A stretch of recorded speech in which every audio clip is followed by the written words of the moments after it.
In 2003, one film swept the Academy Awards like nothing before it. 11 nominations, 11 wins, 0 losses. The Return of the King didn't just end a trilogy, it made Oscar history. But behind that record-breaking night lies a production filled with broken bones, emotional breakdowns, and moments so intense they left entire crews speechless. These are 20 facts about The Return of the King that reveal why this film became legendary. Number 1. The film has 5 endings. Critics complained the movie wouldn't stop ending. Fade to black, another scene, fade again, more farewells. It felt endless. Peter Jackson designed it that way intentionally. Audiences had spent nearly 12 hours with these characters across 3 films. You can't just cut to credits after the ring is destroyed. Jackson wanted to give viewers time to emotionally decompress and say goodbye to Middle-earth properly. Love it or hate it, those multiple endings became one of the film's most debated features, and for many fans, its most emotionally satisfying choice. Number 2. It won 11 Oscars. The Return of the King achieved something extraordinary on Oscar night 2004. It won every single category it was nominated for. 11 nominations, 11 victories. A perfect sweep. This tied it with Ben-Hur and Titanic for the most Academy Awards ever won by a single film. But here's the kicker.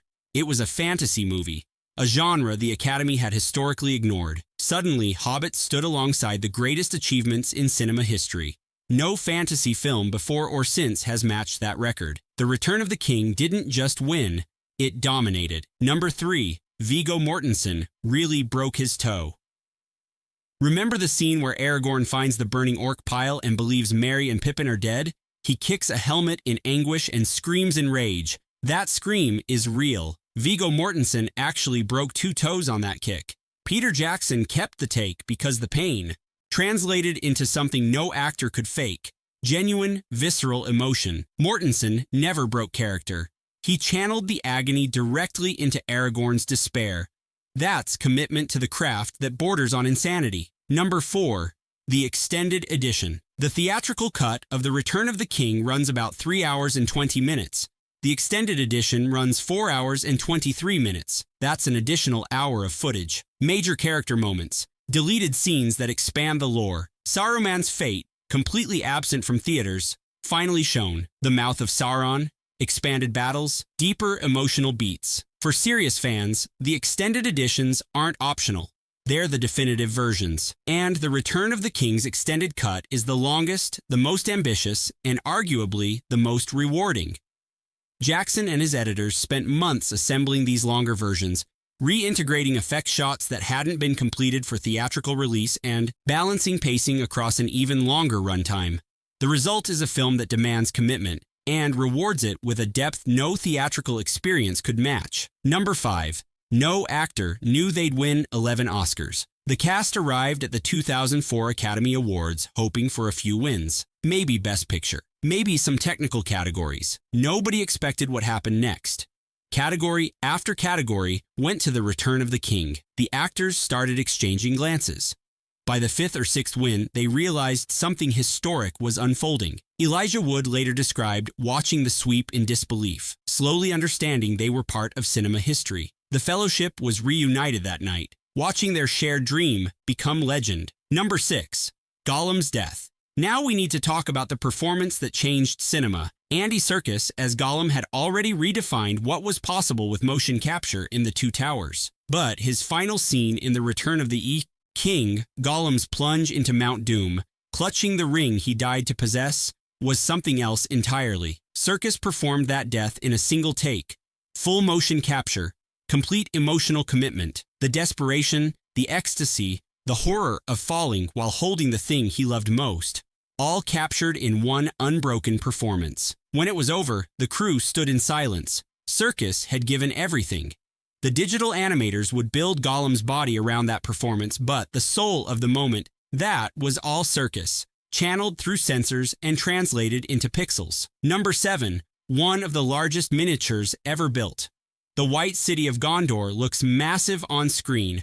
That's because the miniature was massive in reality, 7 meters tall, packed with thousands of handcrafted details. Weta workshop artists spent months building tiny buildings, carving miniature stonework, and painting weathering effects that would only be visible for seconds on screen. Combined with digital extensions, the miniature created a city that felt ancient and lived in. They called these massive miniatures bigatures because calling them small felt dishonest. Number 8. You bow to no one. Aragorn's coronation scene ends with him approaching the 4 hobbits.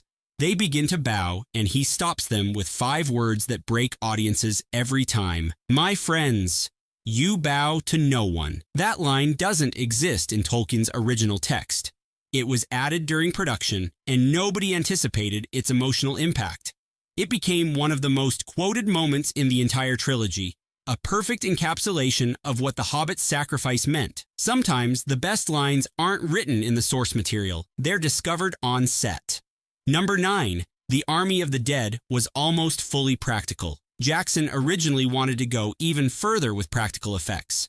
The dead men of Dunharrow, that ghostly green army that helps turn the tide at Pelennor Fields, was initially planned as an entirely practical creation, actors in makeup, costumes, real bodies creating that supernatural horde. The plan fell apart due to time and budget constraints. Creating enough convincing corpse makeup for hundreds of extras, maintaining continuity across multiple shooting days, dealing with New Zealand weather, it became logistically impossible. So, Jackson pivoted to digital effects for the army, keeping practical elements where he could. But the ambition tells you everything about his approach. This was a filmmaker who wanted to touch Middle-earth, not just render it. Number 10. The Ride of the Rohirrim took months to film. The charge at Pelennor Fields remains one of the greatest battle sequences ever captured on film. 6,000 Rohirrim thundering toward the orc army, King Theoden's speech echoing across the plains. Filming that sequence took months.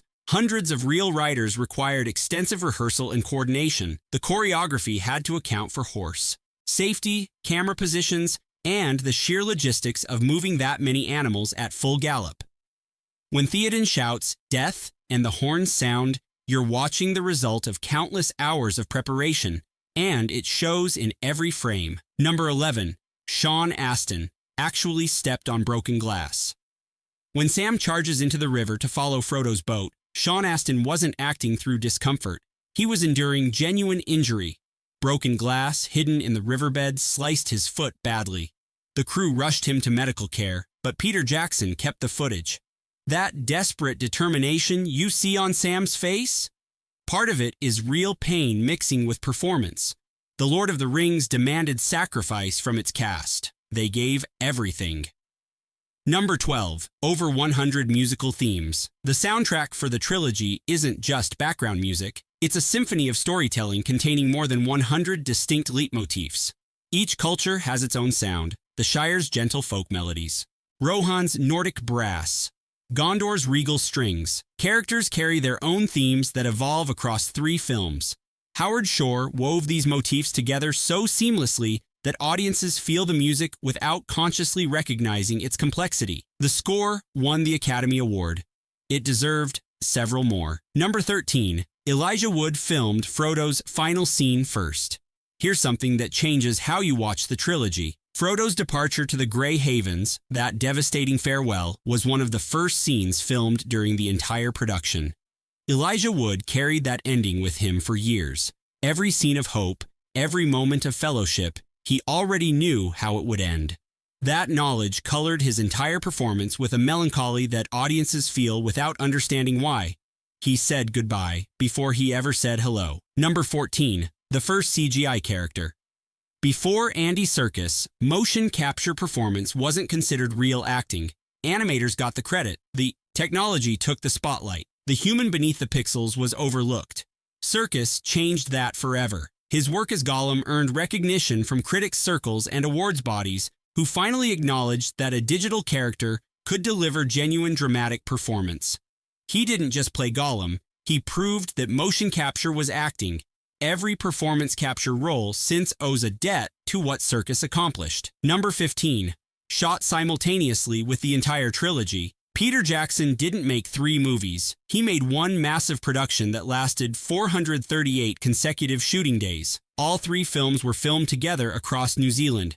Actors jumped between storylines and timelines constantly. One day you're filming The Fellowship, The next, you're shooting Return of the King's climax. This approach was unprecedented for a production of this scale. The gamble paid off. The trilogy feels unified because it was created as a single vision. Number 16. The Eagles ending, debate never stopped. Why didn't the Fellowship just fly the Eagles to Mount Doom and drop the ring in?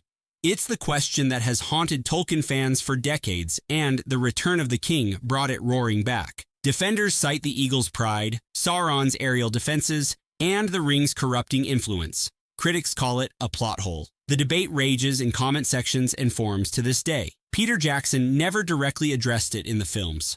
Perhaps some mysteries are meant to endure. Number 17. Viggo Mortensen bought his horse after filming. Viggo Mortensen bonded deeply with Brago, the horse he rode throughout the trilogy. When production ended and the animals faced uncertain futures, Mortensen took action. He purchased Brago outright to ensure the horse would never be sold or mistreated. He also bought the horse, ridden by Arwen's stunt double, as a gift for the rider. That's not acting. That's character revealing itself through compassion. Number 18. The final shot. Took multiple attempts. The last image audiences see of Frodo, that gentle smile as he boards the ship to the undying lands, seems simple. A face, an expression, a goodbye. Peter Jackson reshot it numerous times. The emotion had to be exactly right. Too sad felt wrong. Too happy felt false. Elijah Wood had to find the precise balance between sorrow and peace. When they finally captured it, everyone knew. That smile carries the weight of the entire trilogy. Number 19. The end of an era in filmmaking. The Return of the King represents a turning point in blockbuster production. It was one of the last major films built primarily on practical effects, real locations, and physical miniatures rather than digital environments. After its success, Hollywood increasingly shifted towards CGI-dominated productions. Green screens replaced New Zealand landscapes, computers replaced craftsmanship. What Weta Workshop achieved became harder to justify in an industry obsessed with efficiency. Watching the trilogy now feels like witnessing a lost art form. Number 20. Ranked as one of the greatest film endings ever. Despite the jokes about multiple endings, critics and audiences consistently rank The Return of the King's conclusion among the finest in cinema history. The emotional catharsis works because it was earned. 3 films of sacrifice, friendship, and impossible odds culminate in farewells that feel genuinely devastating.